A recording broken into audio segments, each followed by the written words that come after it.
Hey, it's Bill Simmons. The NFL playoffs are in full swing, and the Ringer NFL show has you covered for all your pro football needs. Sunday night, get Michael Lombardi and Tate Frazier's rapid reactions on GM Street. On Tuesdays, the Ringer NFL show with Robert Mays, Kevin Clark, and regular guest Danny Kelly break down all the biggest angles. On Wednesday, GM Street again. On Thursdays, Clark, Mays, and Danny are back at it again. And on Friday, GM Street's Friday Focus gives you all the insight you need for gambling, fantasy, and everything else. Don't forget about my podcast, too, on Mondays. The BS Podcast, Cousin Sal and I playing Guess the Lines. More importantly, the Ringer NFL show. Subscribe right now on Apple Podcasts, Spotify, or wherever you get your podcasts. I need support staff to clear the room. Stand up and walk now. Hello and welcome to The Watch. My name is Chris Ryan. I am an editor at TheRinger.com, and joining me in the studio, he still misses stupid Petrix. It's Andy Greenwald! Who's going to remember that? Like, who in our audience is like deep 80s Letterman head? I feel like we skew old, honestly. Personally, we definitely do. Yeah. You know what my best demographic has always been? People's moms. Not in that way. People's moms, they like me. They're like, bring your friend around. That's true, man. Shout out to Andrew Sharp's mom. She always loved like your takes. That's what I'm saying. That's true. I definitely don't mean like I think in a you're my creepy way. mom's favorite member of The Watch. That's very nice of you. My mom doesn't know I have a podcast or what a podcast is. Greenwald, welcome to The Watch. It's Monday. Happy Martin Luther King Day. Happy Martin Luther King Day. A great day to celebrate, to reflect, and to record a podcast. But hopefully you find time to do those other things too. Today's show, we're going to be talking about a number of different pieces of content. We're super into pop culture content this year so far. We've really hit the ground running. We have. We're doing. We're going to talk a little bit about David Letterman's new Netflix show, the first episode of which went up late last week. With its guest. His guest was Barack Obama. I recall him fondly.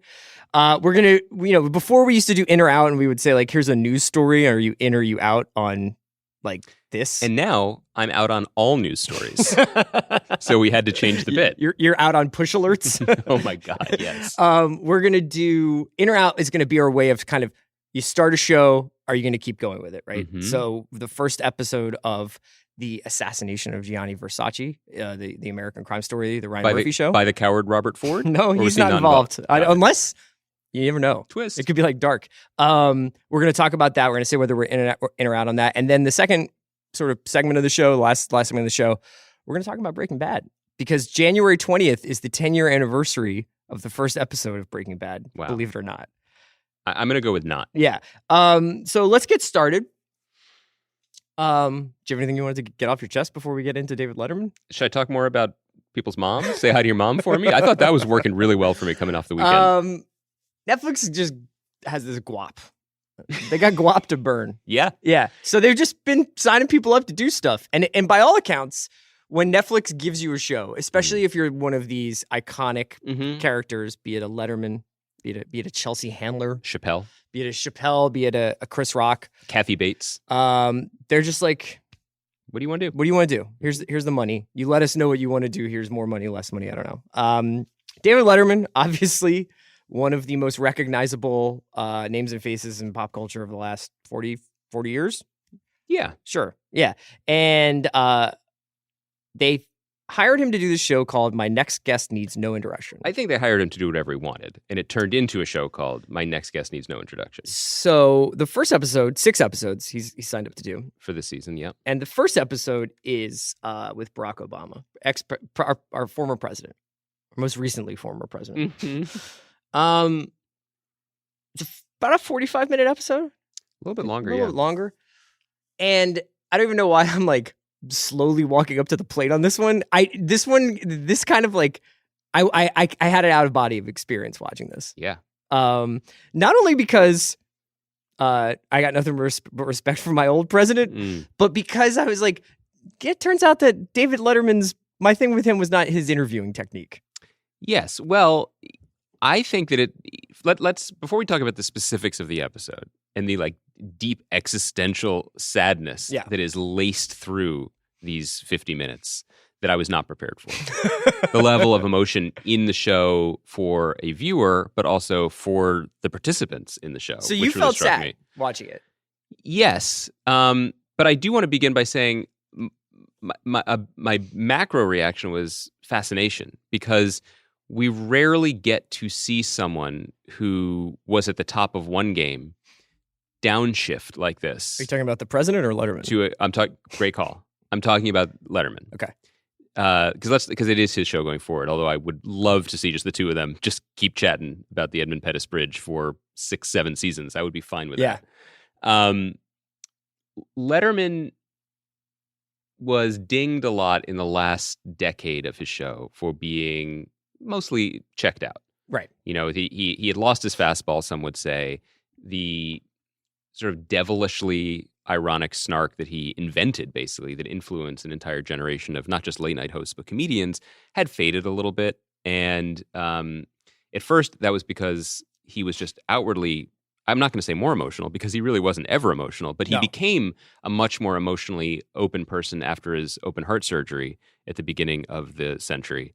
And then the birth of his son, Harry, a few years later. So that changed him and mellowed him clearly in some ways. But then also, you know, it actually became a very different show and entertaining for different reasons, because he did not care what a Kardashian had done in order to warrant a seat at his couch. Right. Or, I mean, that's even being generous. I mean, people who other talk shows would have been excited to have, the co-star of a rom-com in February, he does not care. Right. He doesn't care. And so he sat out a lot of plays. Mm-hmm. And he's so good at being on TV and the pure skill of television, you know, something that we know a little bit about from our experience hosting an after show on HBO Now. Right.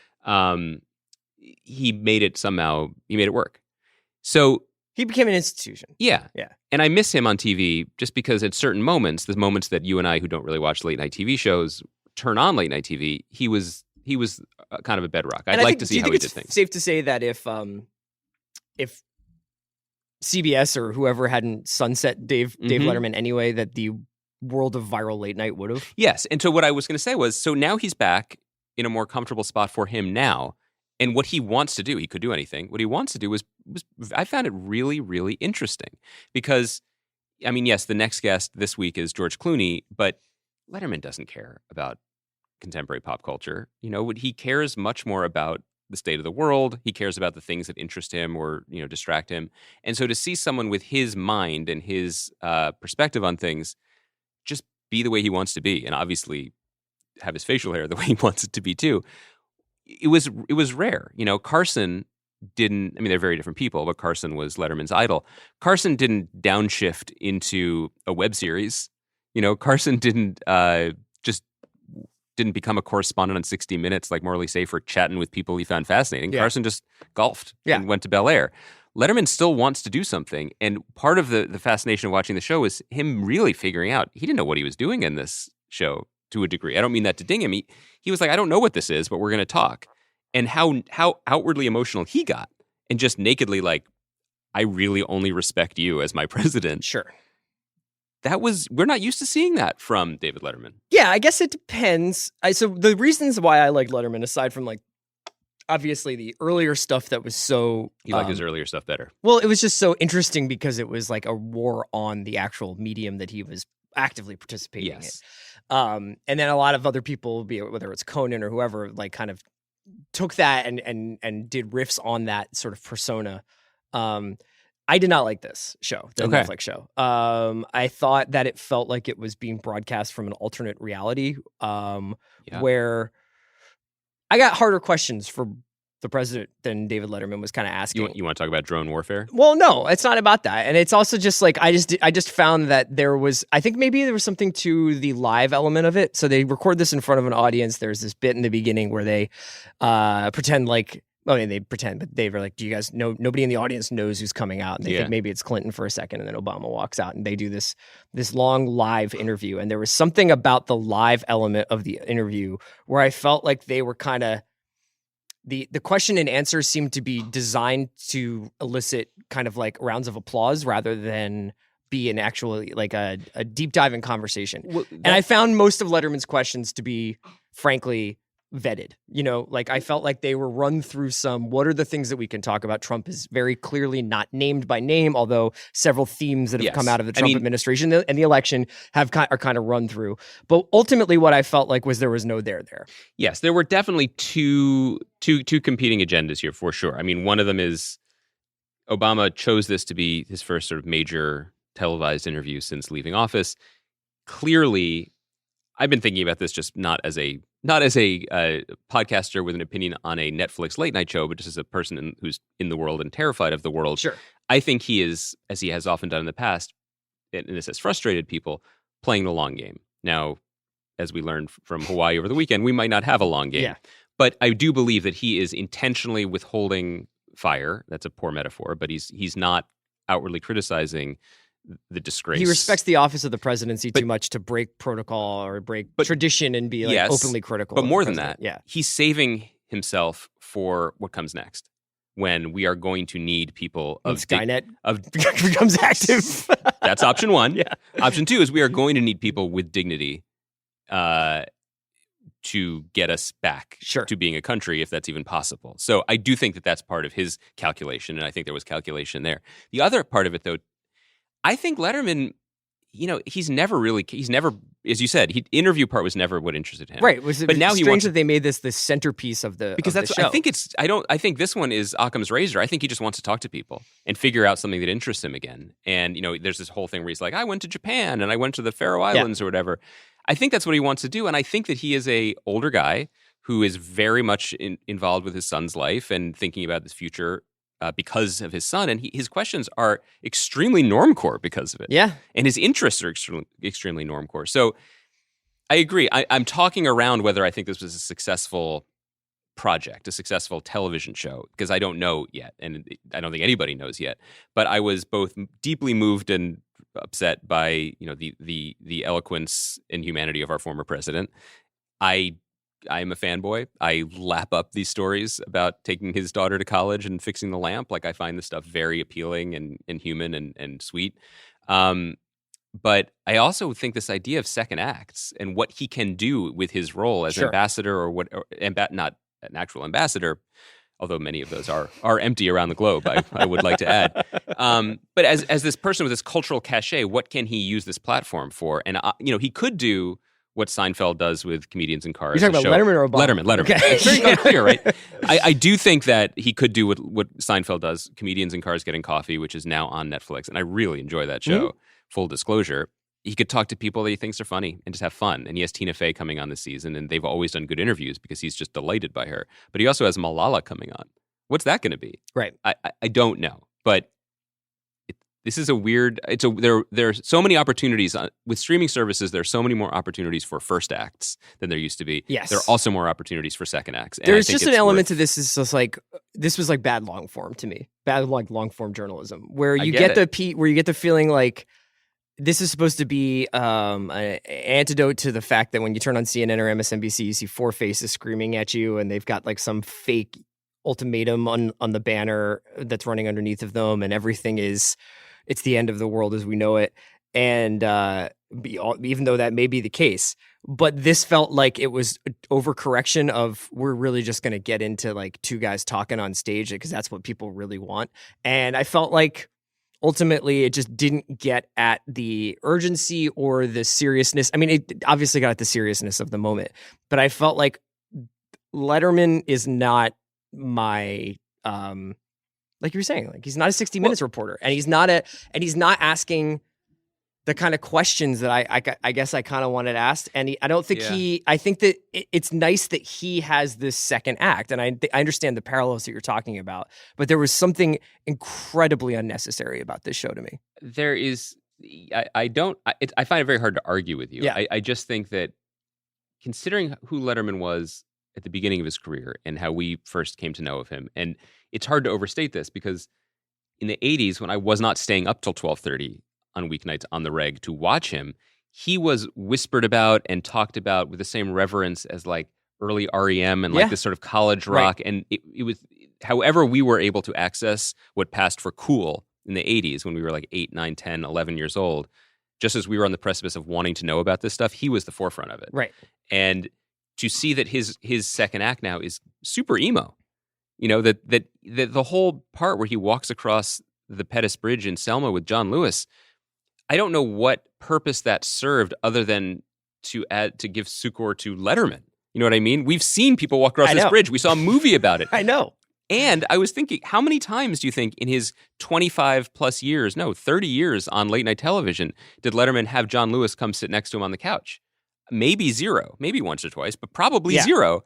I think whether he did or he didn't, he does a lot of, I was just like I whiffed. On a boat. I was on a party boat. On a party boat when this was happening. So I guess we're kind of saying the same thing. I guess your mileage may vary as whether you find this late period baby boomer transformation noteworthy or not. But Netflix deems it worthy of multiple millions of dollars. Yeah. So we'll see what happens. All right. So Andy, let's do in or out on the assassination of Gianni Versace. Bottom line, are you in or are you out? In or out of what?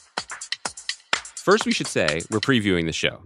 This show premieres Wednesday night on FX. We have both seen the first episode, and we are not going to spoil it, although these shows are kind of spoil-proof because they are ripped from the pages of history. Mm-hmm. Just interesting background here. This is technically the second season of American Crime Story. The first was supposed to be the third, right? It's supposed to be the third. The first was The People versus O.J. Simpson. And when that show was riding high, it was announced that the second season was going to be Katrina. And from the minute they announced that, I was like, this is a terrible idea. Mm-hmm. Not that it's not a worthy subject for investigation or for dramatization, but I did not think Ryan Murphy was the guy to do it. And I also just didn't see how one tracked to the other, how a tabloidy show that said something about America, a tabloidy case that really spoke to the nature of America and OJ, to a national tragedy and disgrace, how you could sort of jump from one to the other. And obviously that kind of panned out because it seemed like it was impossible to get any traction on making a Katrina show. They were casting around for a vision, for a showrunner, for something to adapt.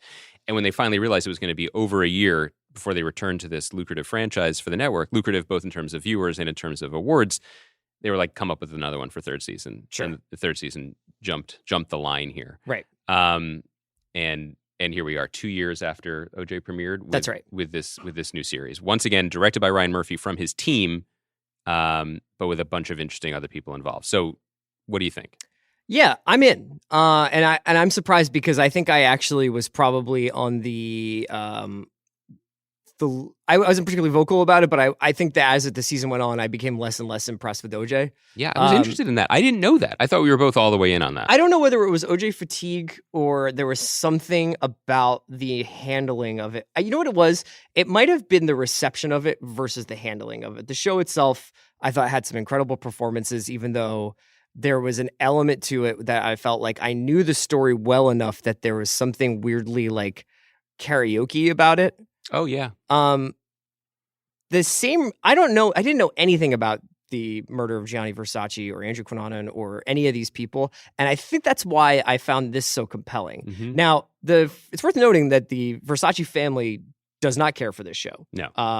And that there have been some, they've vocalized that, and that this show is drawn largely from Maureen Orth's book about the murder, and that then they filled in the blanks. And Tom Rob Smith, who's a writer I have a lot of time for, who wrote a show called London Spy that you and I really liked. And we talked about, yeah. I think last year, 2 years ago? I think it was last year. 2016, right? Oh, 2 years ago now. Yeah. We had a lot of time for that show, and there's maybe I don't want to say a level of artistry to it because I don't want to disparage the writers of OJ, but it's a different vibe. There's a lot of references to an opera in the first episode. Yeah. And the episode itself kind of unfolds on a more sweeping, melodramatic, bold, kind of like out there level that I don't know that OJ ever got to. And I think that just because, I just think just the lack of familiarity with the topic, I'm like, I'm pretty drawn into this. You'll see when you watch it on Wednesday, the storytelling is much more elliptical. It is striving to be something else. And a less charitable way of framing it is there's less there. There's much less familiarity and potentially there's no white Bronco. Yes. So, for example, this is called the Assassination of Gianni Versace. It begins with the assassination and then works backwards and forwards in time. That's probably smart. But it leaves you wondering, at least I was wondering, there's 9 more episodes of this or however many there are. I was sort of surprised by that.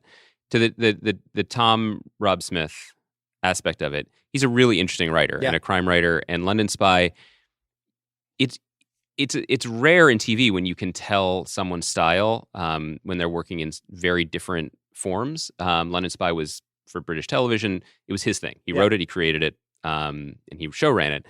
This is work for hire for Ryan Murphy's Empire. And you can still tell Tom Rob Smith wrote it. Because it has a very similar theme, which is obsession in gay love. Yeah. Yes, but also this sort of haunting, like, I keep wanting to say elliptical because there's something about the way his characters flit around each other like butterflies that feels very... well, they all seem to be in some sort of fugue state. Yes, and it's very, very recognizable as his work, which I appreciate in the scope of things.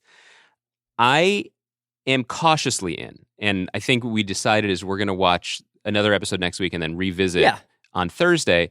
Here's my big picture take of the show that we'll see if I'm right or not. Watching 1 hour of the show, which I enjoyed, particularly for the setting. You know, I don't like. I think neither of us are really big fans of Ryan Murphy shows in general. One of the reasons I liked OJ was because the vibe, those like mid 90s double-breasted, lapel suits and Shapiro's home in Bel Air. There was something big mobile phones. The gaudiness and superficiality of it was central to the storytelling and what it was. Similarly, like South Beach and the News Cafe and the settings and the opulence. This is his métier. Like, this is a much more natural fit for what interests him, and it really pops off the screen. Yeah. And I feel like the 90s references, and partially I think what happened was as OJ became sort of a phenomenon, people focused on the 90s references a little bit, whereas they feel a little bit more intertwined with this show. And they feel a little bit more intertwined with a moment when gay culture was sort of moving into a more of a mainstream place, and there are some moments in the first episode where there's a police officer who's trying to understand the idea that Versace might have multiple partners, but still have a partner, but have a boyfriend who's played rather well by Ricky Martin, actually. Or just when the cops show up, they're like, no, this is Versace. Oh, the jeans guy. Yeah, this idea that fashion and the culture around fashion was not just central to the around culture. Miami. I mean, that was right when Miami's Art Deco kind of like Miami is this sort of south of France in America, and it has a kind of right before Miami by Will Smith, which really changed things around for the city. Right. I mean, one of the things about OJ was what race relations were like 25 years ago, and then seeing the way they are now, and what's changed and what sadly has not changed, which is much of it. The way gay culture the way mainstream quote unquote culture and gay culture have changed in relation to one another is significant and a tale worth telling. I have to say, 1 hour of this, though, has made me reconsider a very strongly held opinion that I voiced a moment ago, which is that Darren Criss is a magician. Darren Criss is both is an illusionist. He's a steakhouse chef par excellence. He and his partner Ruth. No, it's that I kind of think maybe they should do Katrina. Now, I think they are still claiming to do it, but that's a take. Yeah, here's my take. Here's my take why. Not because I've changed whether I think Ryan Murphy is up to the task or whatever the case may be. What I mean is, one of the reasons why the OJ show worked was because it is the OJ case itself, as Ezra Edelman's documentary also proved in the same year, is this totality of American culture then and now, and completely riveting in ways both gaudy and trashy and deeply searing and emotionally relevant. It's unique. But this does feel slightly lesser in a way. Whereas Katrina is once again saying, to try to tackle Katrina suggests an ambition for the series that I'm not mad at. That maybe the show has something larger to say about America as a whole, and might get messy and might mess up along the way. But I sort of this made me admire that aspect of the OJ show in retrospect. So I think people should check the first episode out for Penelope Cruz alone. But I actually, against my better, what I thought I was going to say, I'm in. Penelope Cruz enters the show at the exact right moment. Yeah, and she's pretty monumental. I mean, one of the nice things about a show like this being made by people who make a lot of TV and know how to do it, whether we like it or not, is they know how to use their instruments, and she is deployed like timpani in an orchestra right when you need her most in the show. So yeah, she's worth it. She's worth it. So we're both in, but we're going to revisit on a little more of a granular level next week after everyone has watched the first 2 episodes. Yeah, so let's take a quick break to hear from our sponsors, and we'll be back to talk about 10 years of Breaking Bad. Hi, Bachelor Nation. This is Juliette Littman, host of the Bachelor Party podcast. A new season of The Bachelor is in full swing, and so the podcast is back, but this time I have my own feed. You can find new episodes every Monday night by going to theringer.com/podcast or by subscribing to Bachelor Party wherever you get them. Come for the recaps and roses, stay for the drama, and for moments like this. Please tell me you don't already have a little wiener. I do not have this. So, yeah, you did good. Awesome. Don't forget, subscribe to the Bachelor Party podcast today. It's available everywhere, including Apple and Spotify and Google.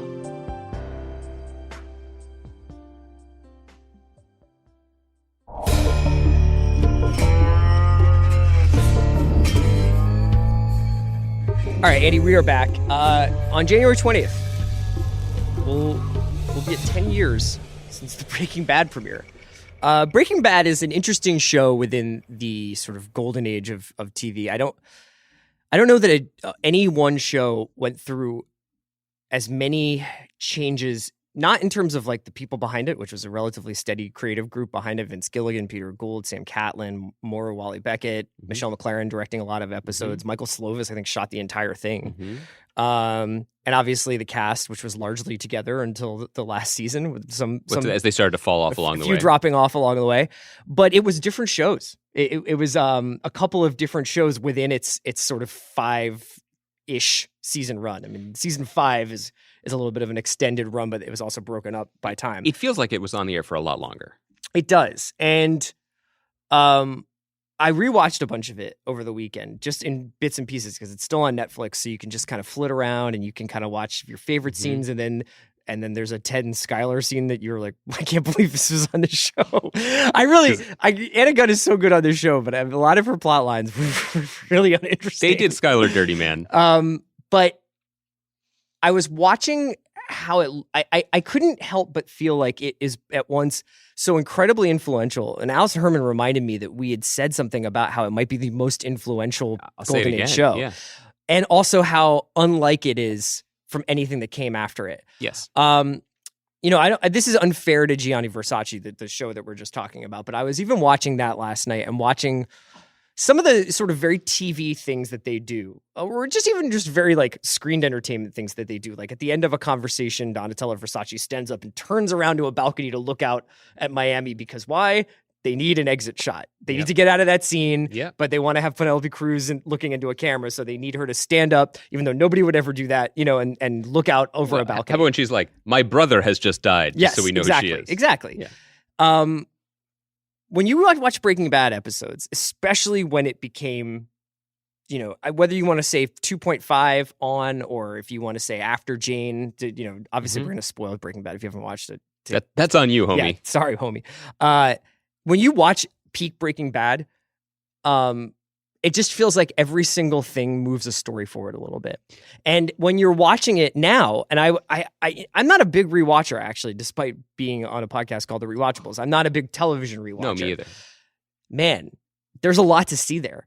Because what you know now, before, and especially at the end of this series, we were so obsessed with what was going to happen. And that was really one of the first big trying to unpack and figure out what somebody was going to do.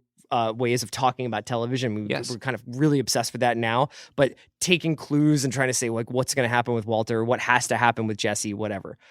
Man, when you watch it now and you know where it's going, it's telling you the whole time, and I found the writing to be remarkable. I found the direction to be so refreshingly different than sort of the fake Fukunaga stuff that is generally used in every television show. Fake Fukunaga show stuff that's used in almost every crime television show. That it was shot on film. There's a lot of handheld stuff. The sense of place is completely unique in terms of they chose the New Mexico, the Albuquerque setting, which by the way, they didn't choose. Right. That was a tax thing, right? It was written to be in like Inland Empire in Southern California. For tax reasons, shooting in New Mexico made more sense, and they embraced it. Yeah. And I think it worked for any number of levels, not just because it was such a blank canvas for us to project things on. Sorry, people of New Mexico, Yeah. but for many people who had not spent time there or seen shows set there specifically and embracing it, but also they were removed. They were a little bit away from the industry and could play with their crew, with their team, a team that they loved working with so much in terms of production that they kept them together for a spinoff. Yeah. And I think that it's a show that very comfortably, I don't know if you want to say wrote or became, it lived up to the moment that it was in. As people started to really recognize what it was, I think it became bigger. I think it became more significant as the moments went on. And, you know, when you watch those first few episodes, it's still a kind of daffy black comedy. Yeah, and one that was, for as much as we talk about it being a show that was brilliantly designed, it's also a show that you can point to 3 major examples where it's steered into the skid of what a TV show has to be. Yeah. Meaning things going wrong, things not working out how you plan them, improvising on the fly. One is the location, as we talked about. One is Jesse Pinkman and Aaron Paul's performance. He was not supposed to survive the first season, but he was so great he did, and that rewrote what the show was going to be. And the actual relationship between Walter and Jesse, it colors almost every story beat of the show. When you go back and watch it, everything that Walter does, almost everything relates back to a child of his, whether it's actually Holly or Walt Jr., or it's Jesse, his surrogate son, or it's Todd, who he sort of tries to replace Jesse with, and then that has disastrous results, obviously. The third thing that it's steered into was the writer's strike, which disrupted the first season, cut short the episode order, but gave them time to reconsider what they were doing and think about their place in the landscape of TV and again, they every lemon that came out the show not only turned into lemonade, but it turned into like a patented best recipe for lemonade ever. Yes. Which is a credit to the model for the show that has been chased ad infinitum since, which is here's some people who know how to make TV, but they've always had the leash on. Let's unshackle them and see what they do. So many small, remarkable moments. I mean, you brought up Aaron Paul, and I watched a kind of run of episodes, and one of the cool things about having this all together on Netflix is that you don't have the breaks in seasons that you used to do. So you can kind of you can break down the season walls in a little bit. So there's this run of half measures, full measures, box cutter. Yeah. And half measures and full measures is essentially one big episode that ends season 3. Yeah. And box cutter is the first episode of season 4. Ooh. And I remember when Box Cutter first came on, in the first episode of the 4th season, that I thought that, it had already sort of moved into that kind of pantheon, but I was like, man, this show is taking another leap. And there's a scene at the end, obviously the Box Cutter moment is what people will remember from that episode, but there is the scene at the end when Jesse and Walt go to a Denny's and they have to wear Kenny Rogers t-shirts that they have bought at a gas station because their clothes are covered in blood. And they have this conversation, and Walt's just drinking coffee. And Jesse, who Walt's been really worried about because he's still coming out of the Jane coma, kind of, he's like, "How are you?" And Jesse, Aaron Paul does this thing where he like looks up from his pancakes and just makes like a "What do you want from me?" gesture with his silverware. And I was like, I was right back in it. Yeah. I was just like right back in that moment where that show seemed like the entire world. And he has this conversation where he's just like, Aaron Paul, Jesse's like, I'm kind of, at least we all understand each other. And Walt's just kind of like, I don't know what you're talking about. And he's just like, we know that maybe he can't kill us, but we'll wish we were dead. And I was just like, man, the way the whole scene is worked out where Walt's always pushing and he's constantly pushing to be Heisenberg and to be this mastermind. And then Jesse just explained something that was right in front of him. It's just writing on such a high level, man. Writing and production on such a high level. I want to talk about why I think it's the most influential show from that era. I want to talk about why I think it was uniquely poised to bridge eras in TV. But first, what I want to say more than anything else is I miss it. And I miss it because I've realized as the years have gone on, since it went off the air, that when people ask me about writing about TV or recapping TV during that golden age, difficult men era, whatever we decide to call it. When people ask me on some level about even working for Grantland, when I think about the highlight, like the peak, I am thinking about the end of Breaking Bad. I'm thinking about, you need to take that. When I think about the peak of it, I'm thinking about covering Breaking Bad. So why specifically? There was a moment, and I don't think we've gotten back to this. A little bit Game of Thrones has done this, but in the summer of 2013, when the show was ending, where it felt, obviously, and we're going to get back to this, but it was a unique show because it built on itself, and it was heading towards something the whole time. So that momentum had reached critical mass, and not only were we reaching the episodes where the things that we had always been excited for / dreading were happening, it felt as if everyone in the culture or engaged in the culture was watching together. And to be able to be recapping the show, to be able to be watching it with everyone, because they didn't send screeners after the first episode of that season, watching it live on Sunday night with the country, and then going right to my laptop and just, taking the box cutter to my brain jugular and spilling it. And then knowing that all the other great critics were doing the same thing, except for the week that when Ozymandias aired and Alan Sepinwall was having his appendix removed and was G-chatting me under a lot of pain meds from the hospital. Memories. King of Kings. He got through it, man. Yeah, man. It felt like touching the third rail of culture in a way that only TV can do and only that moment could have done. Yeah. It was exhilarating. And I really do miss that. You touched on something that is worth mentioning here. TV now is completely different than it was 10 years ago. That's obvious. But one of the major ways that it's different, and this affects the way it's produced, the way we watch it, the way it's created, written, etc., is TV was never about the ending. Now TV is almost entirely about the ending, or at least it's as much about the ending as it is about the beginning. It's one or the other. I mean, you know what I mean? Like, because it's like there's so many shows now. Yes. Beginnings have to be so attention worthy. Which I'm getting to, for sure, in relation to Breaking Bad. But Breaking Bad was completely about the ending, always. That was an enormous bet on behalf of the creators and on the audience to go on that journey. You said it. It is a completely different show at the end than it was at the beginning, and it only ever moved in one direction and everything built. That really foreshadowed what TV was going to become in a lot of ways. If you look at it, of the Rushmore shows, the consensus critical Rushmore shows, obviously there are other shows worthy to be in the conversation, but we generally, from that era, we talk about The Sopranos, The Wire, Breaking Bad, and Mad Men. The three that aren't Breaking Bad feel like kind of from a previous era. Breaking Bad bridges the gap. Sopranos certainly does, yeah. Yes. Breaking Bad began as kind of, it was fast-paced and strange, but it was talky, and there were family dynamics that we were familiar with, and there was a way in.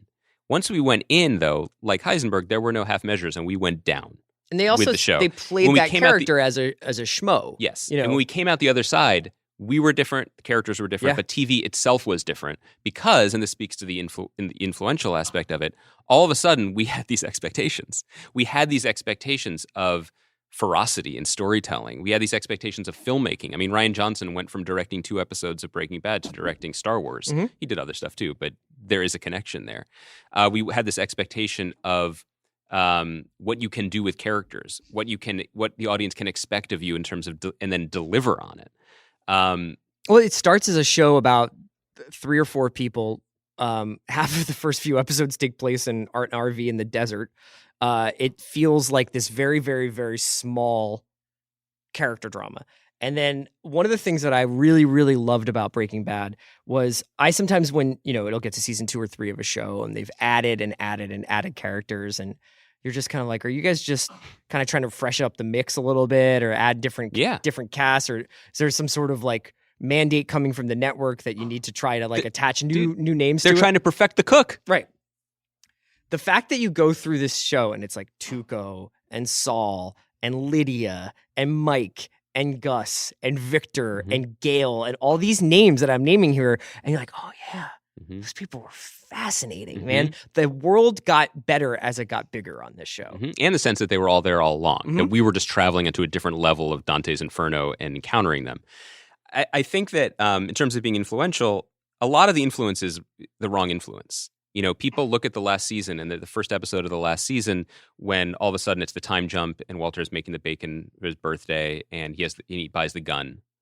And we're like, what the hell is this? But we were also like, oh, these guys, these masterminds have got it figured out. Yeah. Here's the lesson you should remember from this. They didn't know what the gun was for. They trusted each other. Yeah.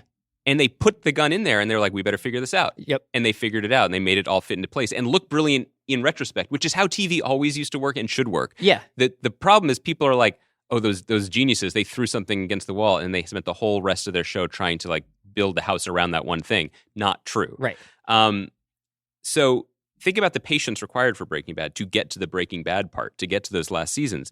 It took a lot of character work. It took a lot of time at the car wash and a lot of time with Skyler chain smoking, looking out the window, and all the other things that maybe got dinged but mattered to the big picture.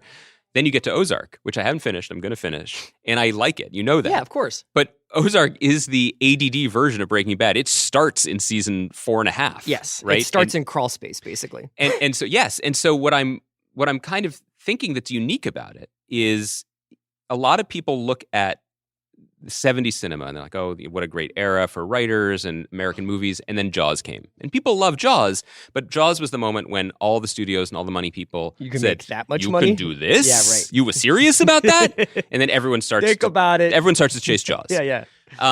What's bizarre in the TV business about Breaking Bad is that Breaking Bad was Jaws and it was also Robert Altman's Nashville. Yep. It was the paradigm shifter where people were like, oh, you can do that? You can go to this level of storytelling, this intensity. You can write to the ending. You can tell one story all the way through, that serialized, and get people on board. And not just get people on board, it's still a miracle because it grew every year thanks to Netflix. So it was the first real beneficiary of the streaming culture. But it was also brilliant and incredibly well made with real writing and real care and consideration and empathy and performances. So it was the total package. And they were indelible characters. I mean, you just like I just don't know that we're going to come across. I don't know whether there was a specificity to the characterization of those people because of like the lack of noise around it. Like you said, that touching the third rail of culture, this idea that as people caught up with it on Netflix, as you got to season 4 really, but I think through season 3 and people were like, I can't wait for the show to be on Sunday night, but they still stuck to little beats that became, you just knew these people. You just knew these people. And that was what was so refreshing about going back to it. It was just the level of familiarity that I had with so many different little ticks and insecurities and misplays that those people made. But yeah, you're right. I mean, it really was a comet across the sky when you think about what happened to that show with Netflix because it had no business being as popular as it was. And think about what Netflix was then versus the way it is now. I mean, people, I think they've given up, but they were chasing that thing where if we just give it a few more years, people will catch up. And if you look the reviews when Breaking Bad premiered, they are not great. Mm-hmm. They are very much like people dumping on FX for not picking it up, and then also being like they were probably smart because this is definitely going to be an acquired taste. It's strangely paced and confusing and dark, and it's going to be a cult show if it's going to be anything. Mm-hmm. It was really Cranston winning the Emmys that kept it alive in those first 2 seasons.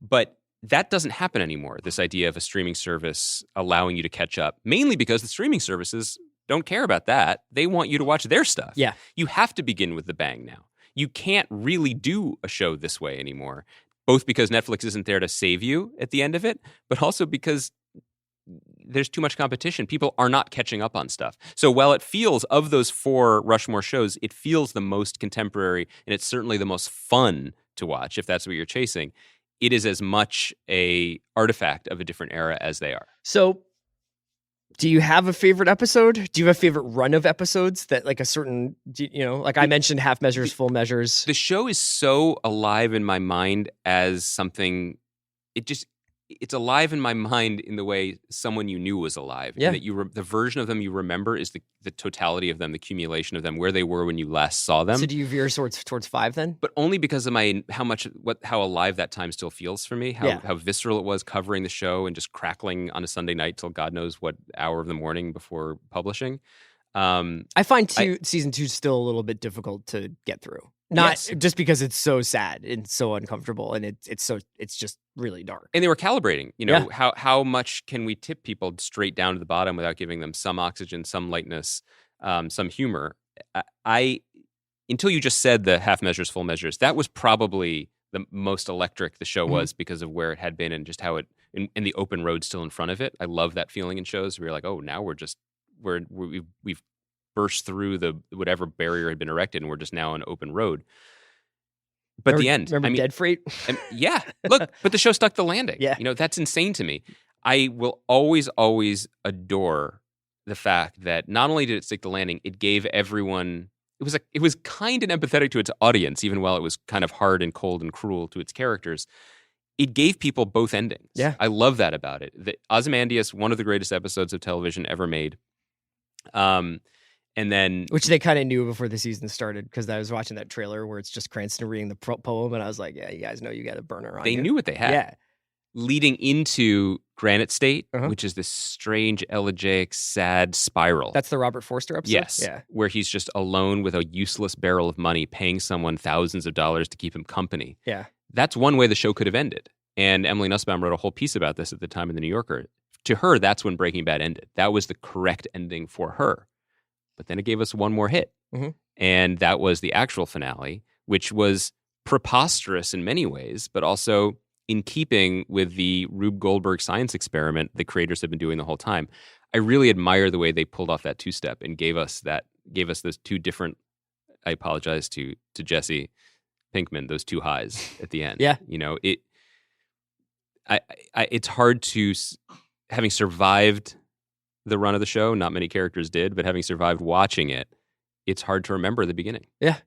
All right. Well, let's wrap up there. We'll be back Thursday for Dark Thursdays. We'll be doing 7, 8, and 9. And should we do 10 on Thursday? I think we got to power through. So let's do 7, 8, 9, and 10 on Thursday. So we'll wrap up Dark. And we are also set to have some special guests on Thursday that we won't spoil now. We'll announce on Twitter for the first part of the show. I'm excited to have them on. And watch Versace. Yeah, watch Versace. We'll get back. And to if you haven't watched Breaking Bad, you should watch Breaking Bad. Breaking Bad, by the way, I can't believe you didn't say this. Middle of the weekend, Chris writes me and says, my observation about Breaking Bad is that it's a really good show. It's better than anything that came since. Sorry. All right, take care, Baranskis.